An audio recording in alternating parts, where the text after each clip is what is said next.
This really is a treasure trove. So this is hundreds of thousands of years old. What do you think eventually wiped them out? Well, this is it. This is the place, because this is where the earliest human remains in the entire world were discovered. It's been really difficult to find it. It's taken us 4 hours to walk here, and we've been a circuitous route through the bush. And it seems really strange that there's nothing to mark it, because this is such an important place in our story. And it's as close as I can get to where we all began. Amazing.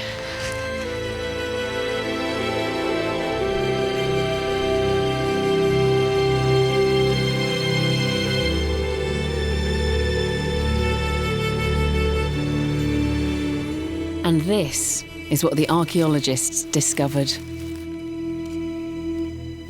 This is a cast of the skull that was found here and which was dated to 195,000 years ago.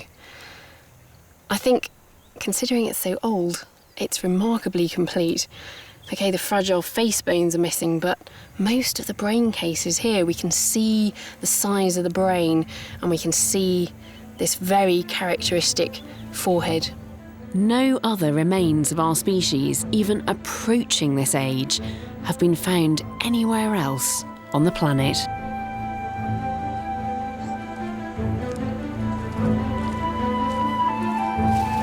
This is as near as we can get to the origin of our species.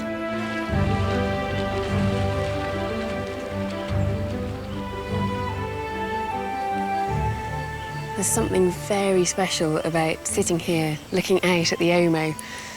I could be on the banks of any African river, apart from the fact we know that this landscape has been home to humans, people like you and me, for nearly 200,000 years.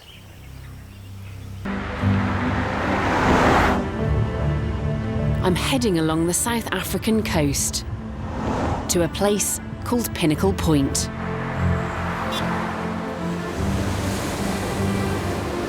Today, it's a playground for the rich. But during the construction of this golf course, archaeologists discovered something amazing deep beneath the fairway.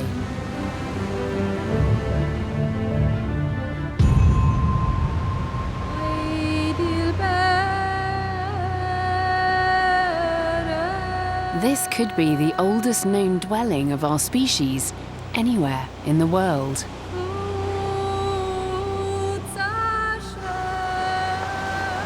So this is where you've been digging. This is the oldest part of the cave. What are the dates here then as we go down through these layers? These layers date from 130 to 167,000 years ago. It's just so incredibly ancient. It's amazing. Did you know how important what you were excavating really was? Not until we got those dates. But yeah, amazing, stunning.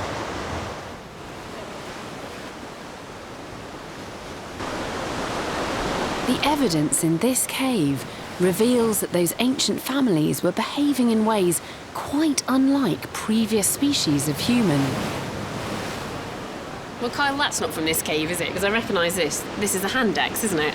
That's correct. Now, that's more typical of what you would find from about 1.5 million years ago to about 300,000 years ago. So what sort of thing were you finding in the cave then?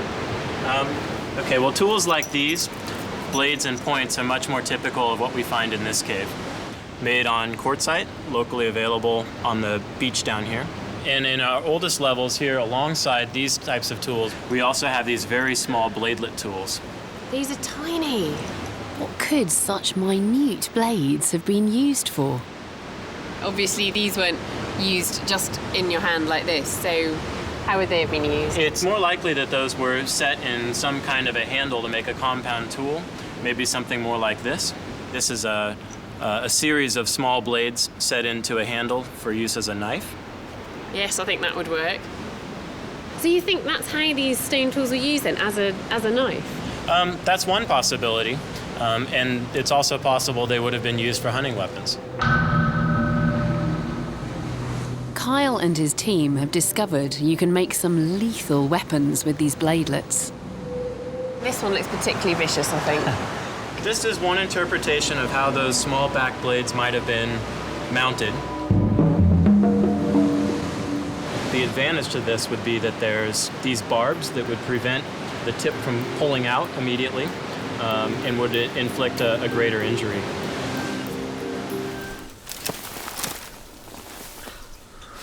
Well, I'm going to be spending the night out here in the bush, presumably something our ancestors did all the time, but years of living in civilization have softened me. I've got a big torch here so that if anything comes by I can get a better look at it in the dark. And I've got this little camera so I can make a video diary throughout the night and talk about what comes along. I'm doing this for real. I'm going to be out here all night and I really am quite scared.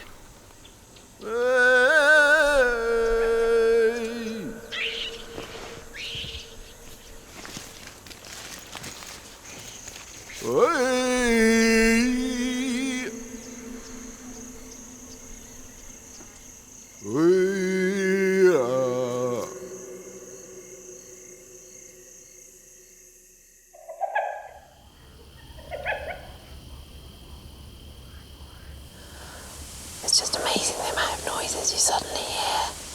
About half an hour ago, there was the sound, really distinct sound of something lapping water. Maybe a hyena, maybe a leopard. It sounded like a big cat, literally like a cat lapping at milk. Hopefully nothing can get through that.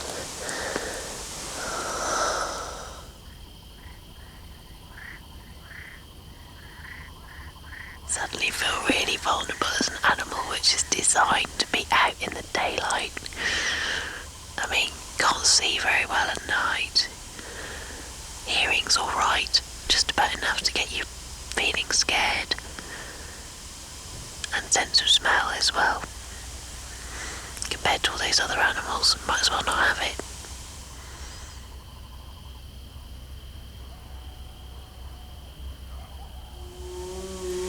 Did you hear that? I'm scared now.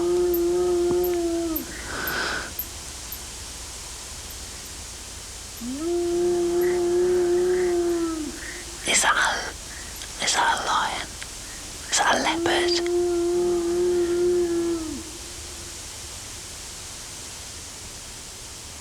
Is that a hyena?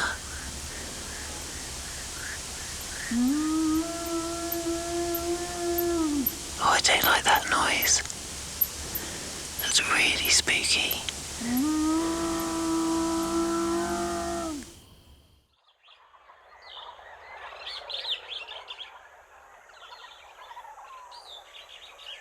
That's got to be one of the most frightening nights of my life.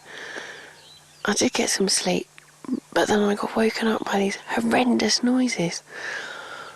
Sometimes it was hyenas, and then there was something that sounded like a standoff between a hyena and a leopard or something. I don't know what it was. Awful noises. Really, really scary.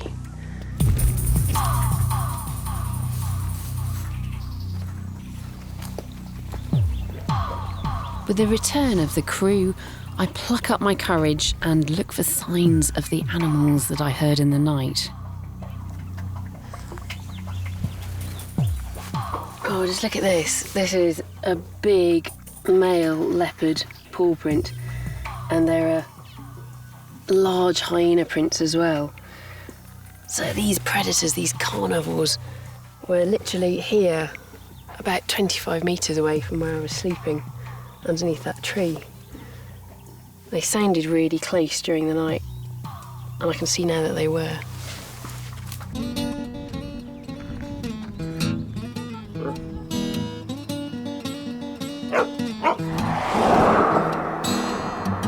So it looks as if small groups of men, women and children made that first push into America about 13,500 years ago.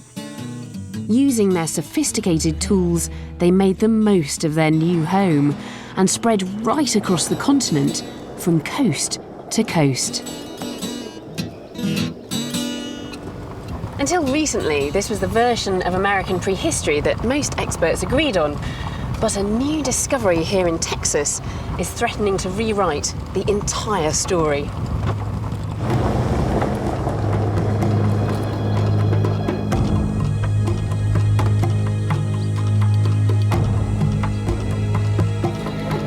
Archaeologist Mike Collins is a very patient man.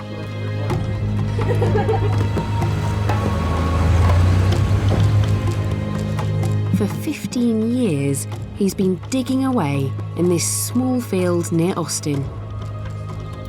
And he's found something that no one expected. So, Mike, what sort of dates have you got coming out here?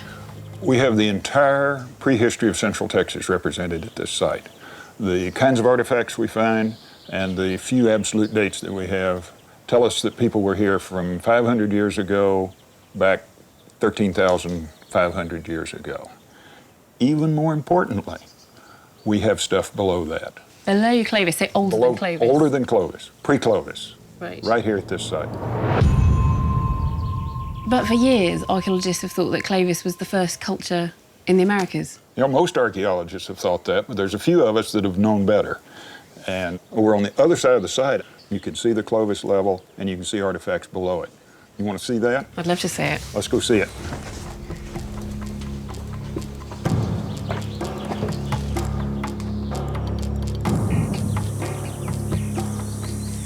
Mike, this is an incredibly deep test pit. Yes, it's a deep test pit, and we're really interested in this part of it right here.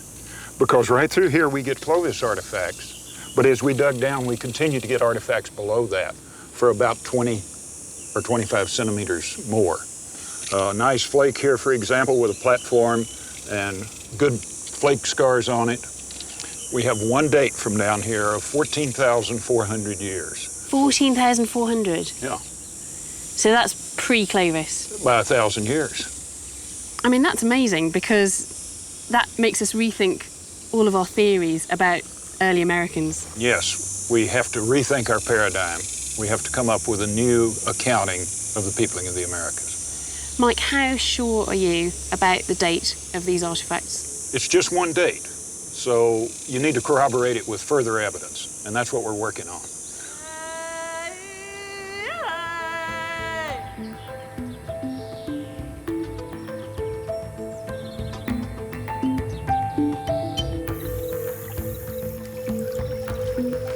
Now, we can only draw tentative conclusions from the evidence emerging here, but our grand theory about how humans first got into North America is starting to look decidedly dodgy.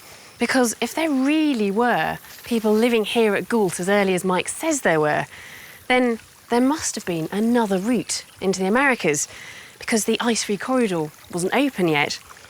But what I need is more proof. And if the claims coming out of South America are to be believed, then they may have even earlier and more compelling evidence than I've seen here in Texas. The finds from Monte Verde are nothing short of miraculous.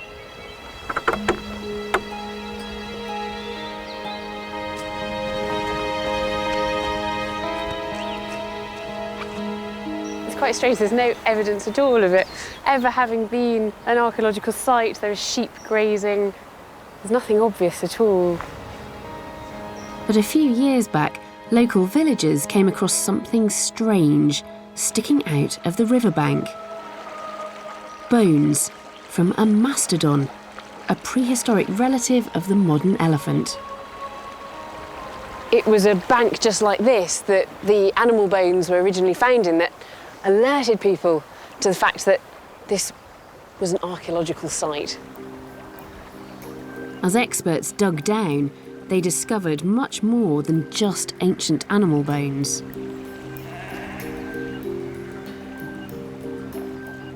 Layer by layer, the remains of an entire human settlement emerged. Home to a community of perhaps 20 or 30 people, with shelters, work areas and rubbish tips. A unique relic of our prehistoric past. The main structure on this site was a very long hut, 20 metres long. I'm going to have a go at measuring it out, but I think I might come into some difficulties because of where the stream is today. Because this log is actually around about 7 metres long. 10 metres is going to take me up to there. I don't want to go any further because I don't want to end up in that very cold stream. But you can imagine how far this hut extended. And amazingly, we know how this hut was built, because the remains of the wooden stakes and the animal hides that covered it were preserved in the waterlogged ground. And inside this long hut, the archaeologists found hearths, and in them the remains of nuts and berries and seeds that people had been eating. The hearths were lined with clay, and in part of this clay that presumably was wet at some point, there was somebody's footprint.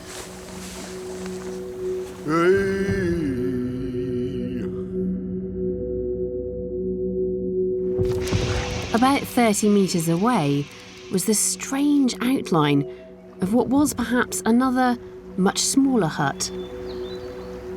Outside it there were butchered mastodon bones, but inside it there were some very intriguing finds indeed.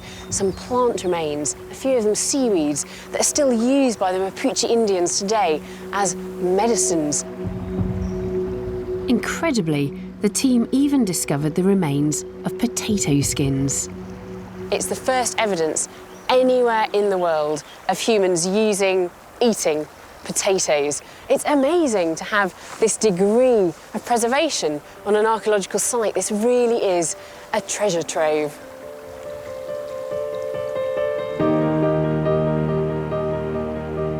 Monte Verde gives us an incredibly rare and wonderful window into our ancestors' daily lives. But for all that, what's most astonishing about Monte Verde is its age.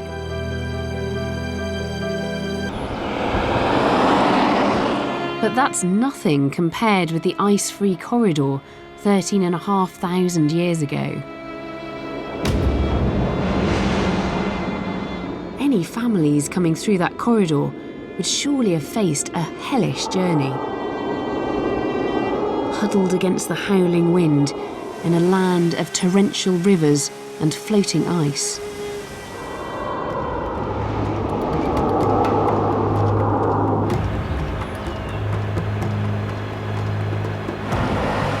So did anyone try? And if so, did they make it? The answers to all these questions lie in that direction.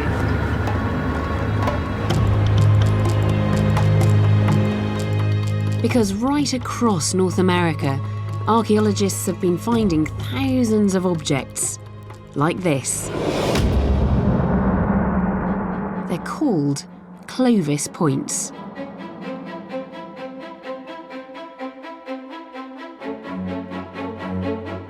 And they date from just a few hundred years after the corridor in the ice appeared. So this could have been the way in. But what kind of a world would these pioneers find on the other side of the ice?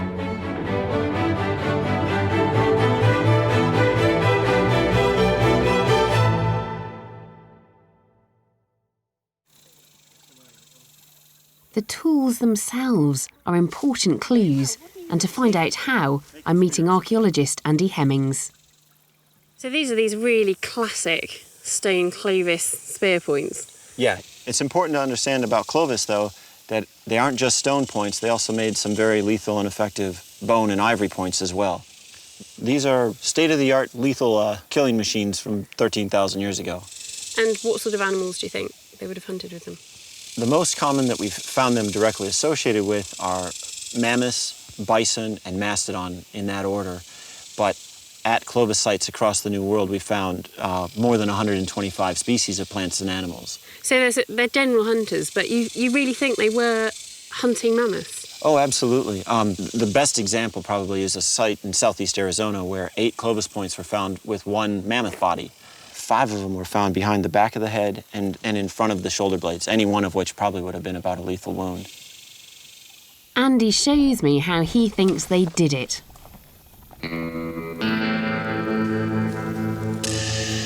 Andy, that doesn't look much like a mammoth to me. There's no animal in the Pleistocene that had a hide that tough. And if we can poke a hole in that, if you can poke a hole in that, we could have eaten anything, just like the Clovis people did. Right, so I've got my spear through it. Let's see what you can do. A glancing blow, you've slowed him. Got his feet. Try again. Ooh, scratched it. Do you want to show me how it's done, Andy? I'll give it a try. Oh my God. Well, that's made a hell of a dent in this metal door. I hit it pretty cleanly, and you can see I just destroyed the end of my spear. It would have stuck in the hide of a mammoth or a mastodon. Yeah. The mammoth and mastodon, 2 of the mighty animals roaming this vast landscape.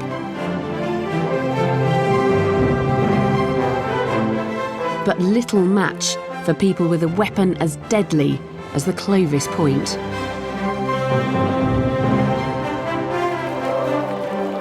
Some think that these pioneers of the new frontier plunged into an orgy of slaughter, wiping out Ice Age animals like the mammoth. The evidence is questionable, but that image of the mighty hunter has stuck. St. Petersburg, the former imperial capital of Russia.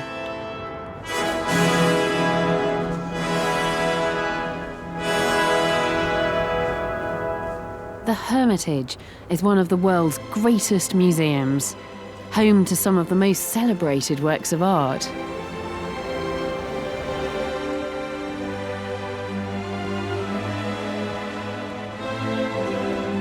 But there's something else here too. It's not on display, but it's every bit as precious. Here in the storerooms are a few objects that could unlock the secrets of those Siberian families struggling in the depths of the Ice Age. What is really striking about these objects from the height of the last Ice Age is that they're found in just a few places in the south of Siberia, which is interesting because it suggests that as the climate worsened, these prehistoric people retreated into refuges where it still would have been very cold, but they would have been just able to survive. People vanished from the frozen wastes of northern Siberia. To the south, one of the refuges they gathered in is now called Maltar. So can the few remains found here tell us anything about what happened? Just look at these tiny blades from the Ice Age. They are unusually small, and the archaeologists think this is because the appalling cold made it difficult to reach the quarries. So the stone itself was such a precious resource that they were using it to its utmost, getting as many blades as they could out of it. So the blades themselves got smaller and smaller. And something extraordinary was happening during this period. In spite of that struggle for survival, there was a blossoming of art. Now, we may never know the meaning of this beautiful pair of swans to the people that made them, but archaeologists have suggested that they might be hunting charms, that when the first swans flew, the first deer would appear, and it was the beginning of the spring hunting season. And how they must have longed for spring. Many of the objects in this collection are mysterious. This unique plate is made from mammoth ivory. Some have suggested it's a map showing the physical and spiritual worlds, with a connection between them symbolised by a hole in the middle.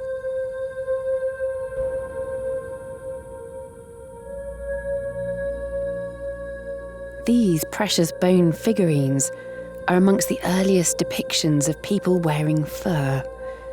further proof that plenty of these Asian pioneers could sew clothes by this time.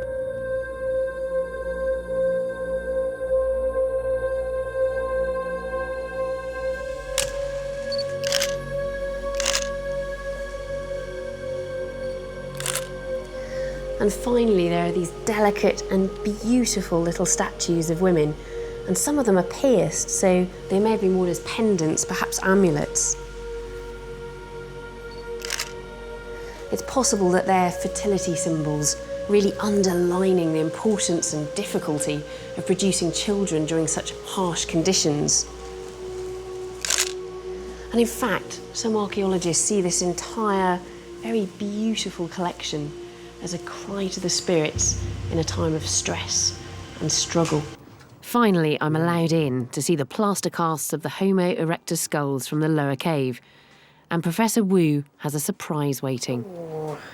Well, you see, this is the original specimen. That's the original? Yes, original. As you know, most of the original specimens lost during the war. I didn't know any of it had survived. Yeah, after the war, we have done some new excavation, Right. and got some new specimens. Can I hold it? Yes, yes. I honestly thought all the specimens had been lost, but this is an actual fossil of Homo erectus in China. It was found in 1966. So this is hundreds of thousands of years old, isn't it? So this is another piece. It's just amazing for me to be holding in my hand this actual fossil, which is hundreds of thousands of years old. I honestly thought all I would see is casts, is reconstructions, and this is the actual and now fossil. you hold the original one. That's amazing.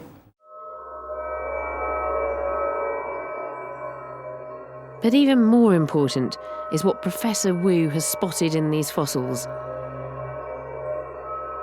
First, he shows me some features of the ancient erectus skulls that he believes are typically Chinese. The face is flat. The nose is flat, not very protrude, as in Europe. Yeah. And this part is also flat. So this part of the cheekbones is sort of rotated. For example, in like Neanderthals. Then he shows me the much more recent upper cave skulls and picks out the same distinctively Chinese features. But it also have the more flat face and not very protruding nose. So the features that you're looking at in these skulls are really the features which characterise modern Chinese people today. And the sort of differences between your skull and my skull. Yes. So your face here is like this, and mine. And yours is like flatter. Yes, And your nose is flatter so here than mine. we inherited some features from our ancestor. Professor Wu sees a clear line, Homo erectus evolving into upper caveman, becoming today's Chinese. For him, these fossils prove that the Chinese come from a completely different branch of the human family. But I can see significant differences between the skulls. The whole skull shape of Homo erectus is quite different from modern humans. And even those features that Wu pointed out, the nose and the cheekbones, don't seem that similar to me.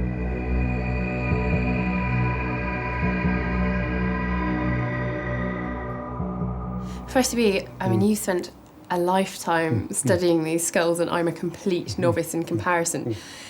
But I look at this modern skull here, this 30,000-year-old skull from Zhoukou-Dian, and this looks quite similar to me to other skulls from Europe at the same time. So I don't think it doesn't look Chinese to me. No, but the profile in Europe is different. Quite subtle though, isn't it?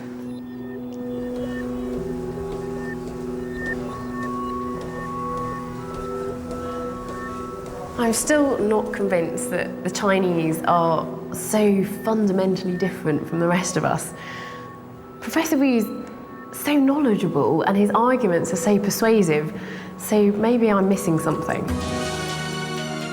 What was it that turned hunter-gatherers into empire builders?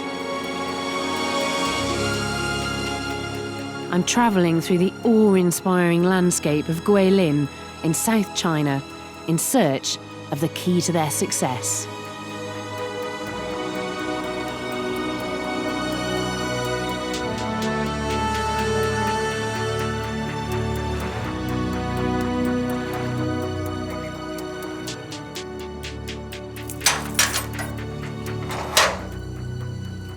This is the Zhangpian Cave.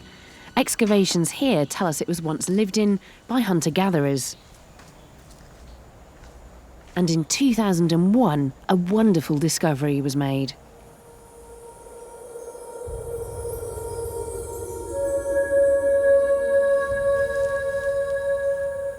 These fragments are so precious that I'm not even allowed to touch them. They are what remains of one of the oldest pots in China. In fact, one of the oldest pots in the world.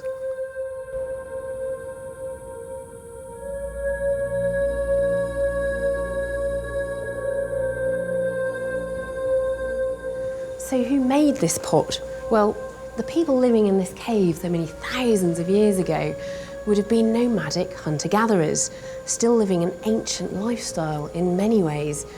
But those insignificant-looking, crude pieces of pot mark a great technological leap forward. So prehistoric pottery's also been found in this cave? Pots are something we take for granted. But for those ancient hunter-gatherers, pottery was part of a completely new way of life. So how did they do it? I'm meeting a team of experimental archaeologists who think they might have the answer. The first breakthrough must have been finding out how to stop the pots cracking when they were fired, tempering them by mixing calcite rock with the clay. And they even have an idea how the pots might have been shaped thousands of years before the invention of the potter's wheel. This is very clever. They've dug a pit here to basically give us the form of the pot, almost like a mould. And then we're pressing this clay in little slabs down into the preformed pit. Transforming clay into hard pottery requires firing at a high temperature.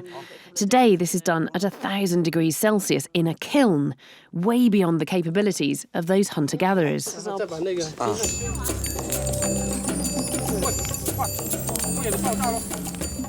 They would have had open fires, which only produce temperatures of about 250 degrees.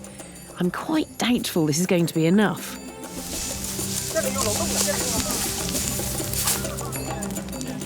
So how's our pot? Ooh, I think that's it. I think that's our pot there, and it looks okay.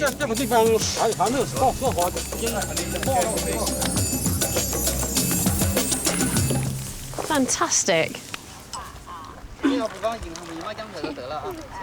There are many different theories about why the Chinese hunter-gatherers might have started making pots. Some people say it was a symbol of prestige, but the Chinese archaeologists think that the explanation is much more simple: cooking.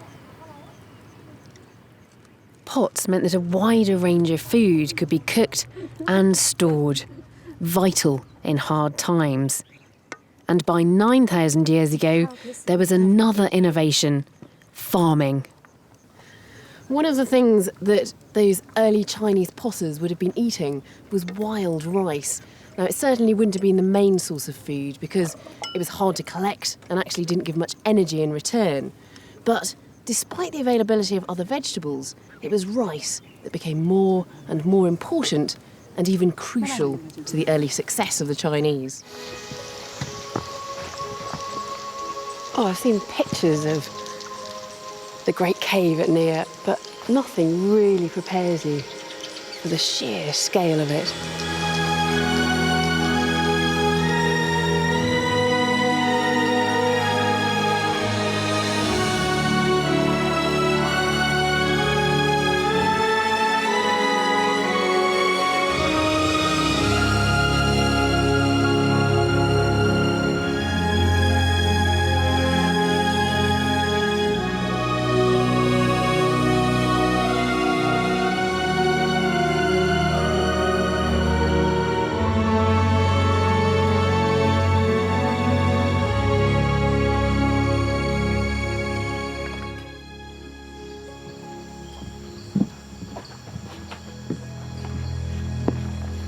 This part of the excavation was known as Hell Trench, and stepping down into it, it's easy to see why, because it's suddenly very hot and humid, but all the hard work and the discomfort paid off because the archaeologists found something that was quite phenomenal.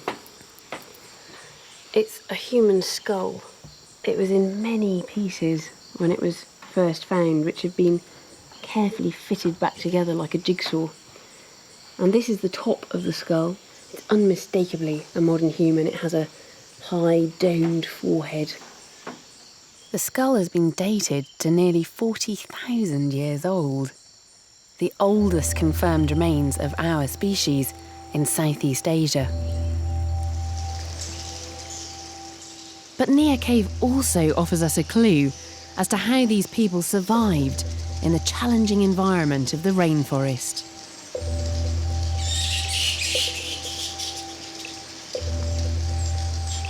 As you move just a little bit deeper into the cave, it becomes significantly cooler and more pleasant, and it just feels like an ideal place for those hunter-gatherers to have set up their camps, and then they could have gone off roaming into the forest. The archaeological evidence shows that they were bringing back a huge range of different foods to eat, from monkeys and pigs and lizards to shellfish, yams and sago palm. Compared with other species, we're incredibly adaptable. To survive, we humans will eat just about anything. And as if to make exactly that point, in another corner of the cave, something really unusual is going on. I've arrived at harvesting time for the ingredient used in the Chinese delicacy bird's nest soup. It's made from the nests of rare swiftlets, and today these men are attempting a death-defying feat to gather them. I mean, this is human ingenuity, isn't it?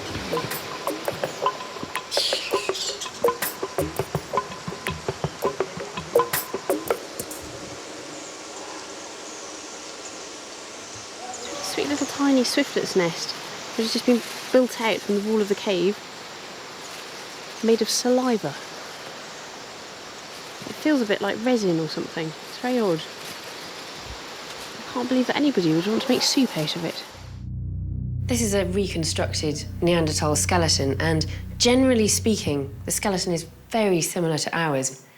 Having said that, there are definite differences. The shape of all the bones is subtly different, and anywhere that muscles attach on this skeleton is much more prominent than it would be in a modern human. So this would have been a person who is much more heavily muscled, generally much more rugged looking than us today. They would have been formidable competitors.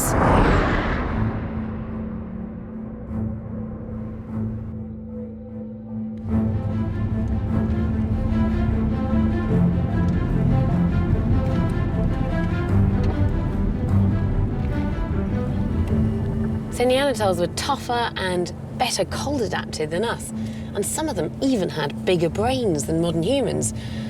On the face of it then, it seems quite surprising that our species lasted very long at all. So how did we overcome the Neanderthals? Maybe our tools and weapons were just better than theirs. Well, for decades, that's exactly what the experts thought.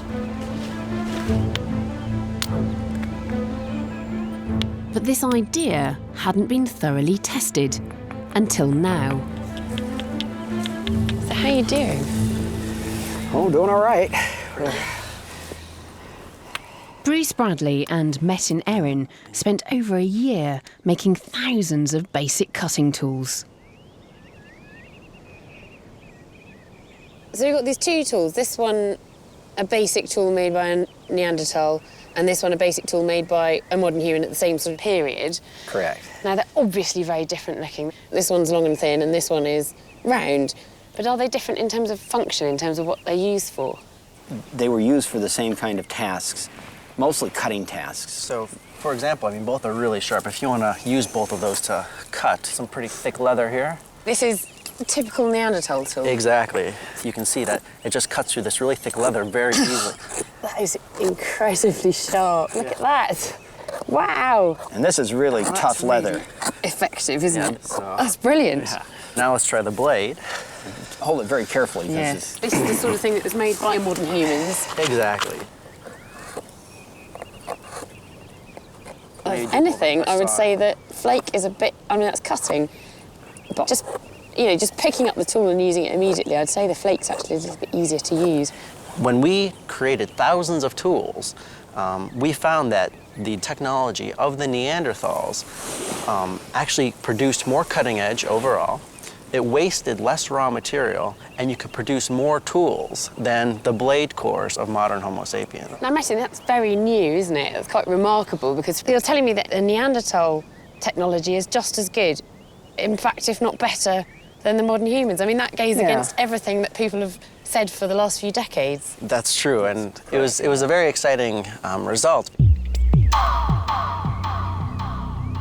It's just one study on one aspect of toolmaking. But I still think it's important. This is fascinating, and it means that the long-standing theory about modern human technology being superior to Neanderthal stone tools just doesn't stand up. I'm in Gibraltar, a naval stronghold for centuries, and new evidence from these rocky shores suggests that thousands of years after they disappeared from the rest of Europe, the Neanderthals were clinging on here. When Neanderthals lived here, sea levels were up to 100 metres lower, so much of the evidence from that time could be underwater. Go forward now. A team of specialists is probing the ocean floor, looking for traces of the Gibraltar Neanderthals. We've come to a stop now because we are over the archaeological site. It's about 20 metres below the surface of the sea below us. Divers are all getting ready, and these are divers but also archaeologists, so they're going to be excavating the sea bottom in search of Neanderthals.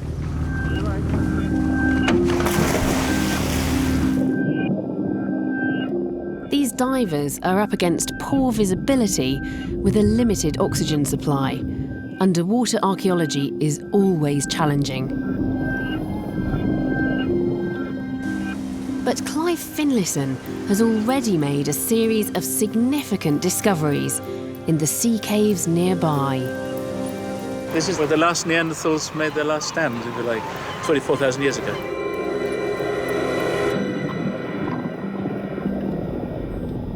We get the feeling it was the nearest thing to Neanderthal city you're going to find anywhere. We've got fossils, stone tools, animals that have been butchering, all kinds of evidence, hearths, you know, Neanderthal barbecues, if you like. It's a very, very special site.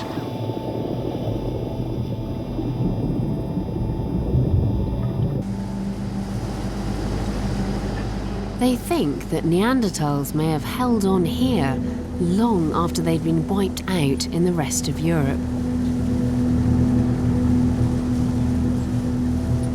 But after the Neanderthals finally disappeared from Gibraltar, there was a gap of 5,000 years before we turned up.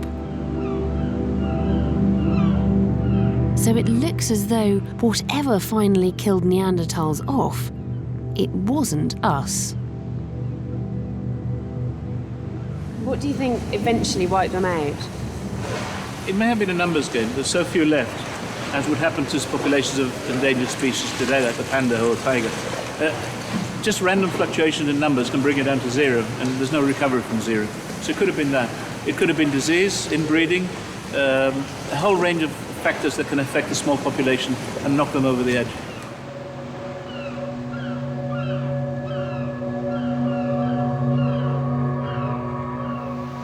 I find it very moving to think that one day the last Neanderthal might have been sitting here, staring out to sea, and perhaps waiting for their companions to return. Or maybe he or she knew that they were the last of their tribe or their family, but they can't have known that they were the last of their entire species.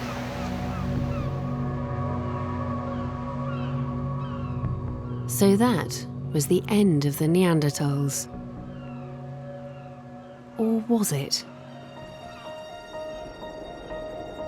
Some scientists believe their descendants are still walking around today.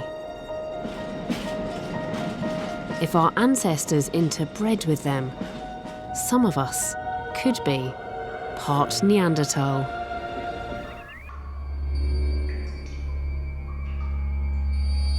But they may not have survived at all had it not been for this. The rock shelters and caves that riddle the landscape. And deep underground, they left something that we still marvel at today.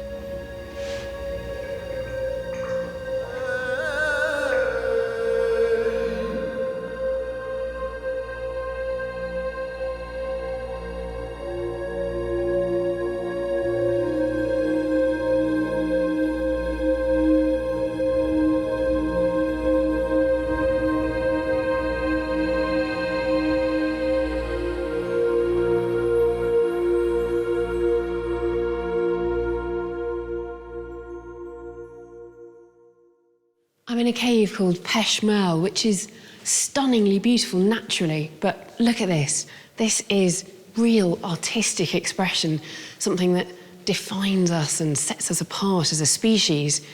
And Peshmerl is unusual because artists were coming here to paint these images both before and after the peak of the last ice age. Generations of them returning to the cave as the world outside froze over. This is a very beautiful image, and it uses the contours of the rock. The horse's back sort of curves along a bulge in the rock, and there's an echo of the horse's head on this right side there. And it's obviously a very stylised horse as well. And I love the way those spots carry on into the background, as though the horse is sort of camouflaged against the rock. And there's a hand placed against the rock just above the horse's back. I mean, that is amazing, isn't it? That's an Ice Age hand.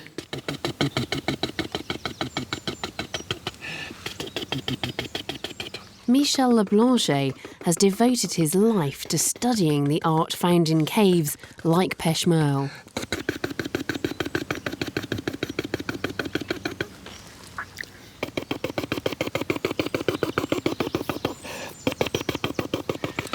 I naively imagined that you'd just take a mouthful of charcoal, a bit of water, and just spit it at the wall, and that would be it. But of course, all that would happen would be that the mess would run down the wall and obscure the stencil that you were trying to do. So you have to do it like this, using an almost dry mouth and just building it up very gradually with a fine spray.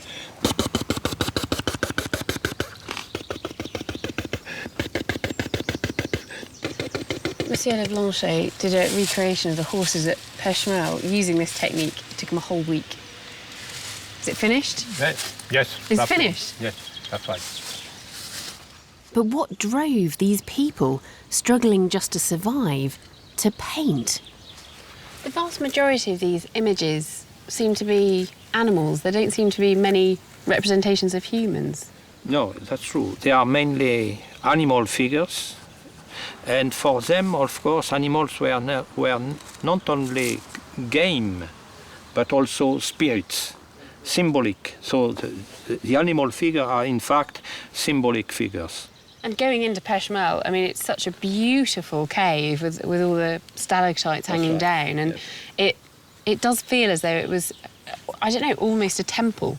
Yes, that's right. It is a natural temple, if you like. They are sacred sites. They are not painting just for fun. By painting a cave and having a sanctuary, it is a way for them to say, here is our sacred place. A painted cave is a symbolic of the whole tribe. Being bound together in this way may have helped our ancestors survive the kind of climate change that only haunts our imaginations today.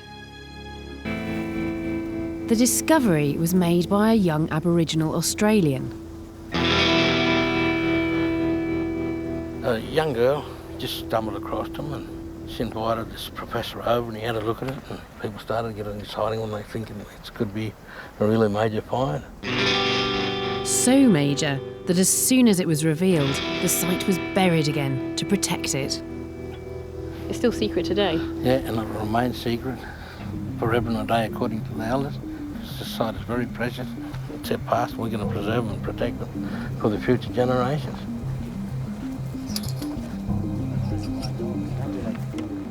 But I've come here on a special day because for the first time since the site was reburied, local Aboriginal people and archaeologists are gathering once more to check on their discovery.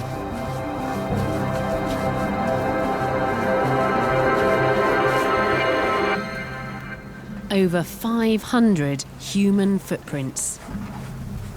This is the heel here. And you can see the way that the foot sort of lifts up here. That's where the arch of the foot would be. And then the big toe's just there. So this is a right foot. It's amazing to see something which is so ephemeral, sort of normally here today, gone tomorrow. This is looking like a pretty big footprint. He's well fed. It's incredibly hard, this layer, isn't it? It feels really stony. Is it a type of clay? It's just like our pottery. And it must feel pretty personal as well, because, you know, this is your own heritage, isn't it? One of the oldest cultures in the world. So, it's very special and unique.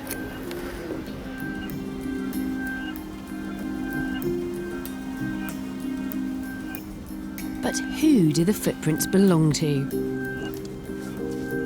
Tanya Charles was here when they were found. Other people that was with us, they were saying they belong to the farmers that were here, and we're like, nah, they're ours. You fellas wear shoes, we don't. We didn't back then. We just knew in our hearts, we knew that they were ours. Scientists and Aboriginal trackers have interpreted the prints of men, women and children walking and running around the edges of what was once an ancient lake. The most bizarre track seems to have belonged to a one-legged man. Like, we sort of knew that he only had 1 foot, but we didn't want to believe it. Yeah. Because, you know, one-footed man way back in them times is like, oh, scary. And he was chasing a kangaroo, and on his first throw, he actually missed the kangaroo. Right. Yeah. On his second throw, he got him and dropped him down to one knee. How long ago did these people live?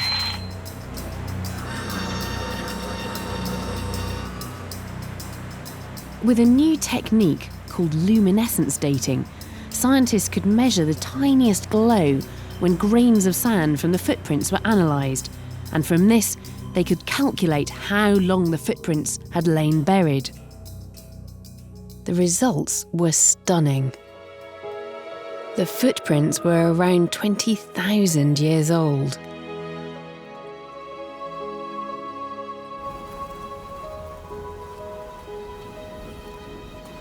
There's something really intimate about this, because it's just a moment in somebody's life when they walked across this landscape, and it just looks like it could be a footprint made yesterday, and yet it's about 20,000 years old.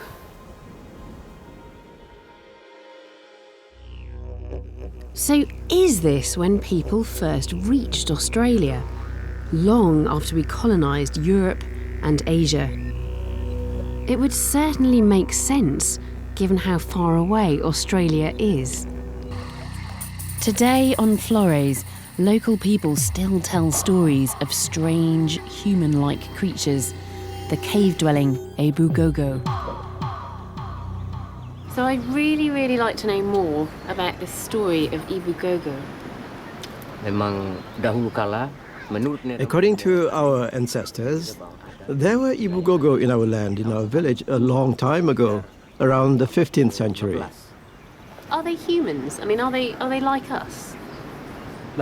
They had two distinctive characteristics. They were like monkeys, but also like humans.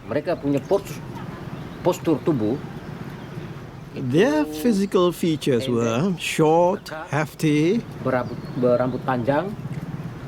with long hair on the head and chest, and the female's breasts were big and long. If they wanted to walk, they usually threw their long breasts over their shoulders. Mereka punya buah dada angkat, lipat ke belakang gitu. But nobody's seen one for a couple of hundred years. They really did exist, and they were destroyed by our ancestors about 7 generations ago. Yang memusnahkan gebu-gebu itu. There were 2 reasons for their elimination. Firstly, because they stole food, and secondly, because they kidnapped our children. This sounds like the sort of spooky myths you might hear anywhere. But believe it or not, this story may actually have some truth to it.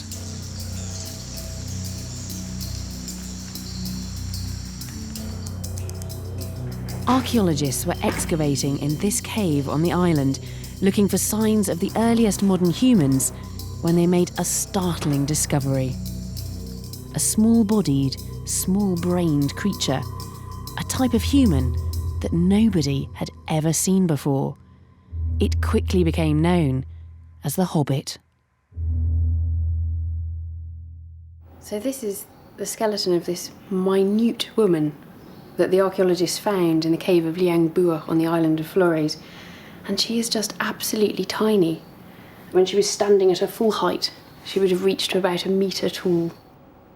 She seems like an odd combination. Some bits look like us, but in miniature. Other parts look like more ancient human species.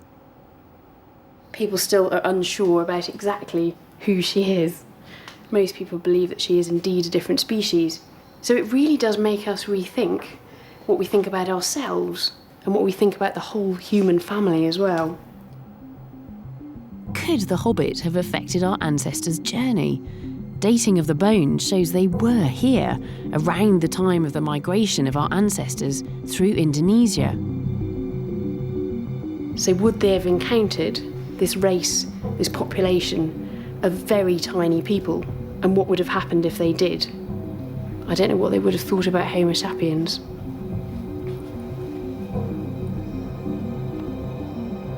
If they really were the vicious Ebu Gogo, our ancestors might have been best advised to avoid Flores.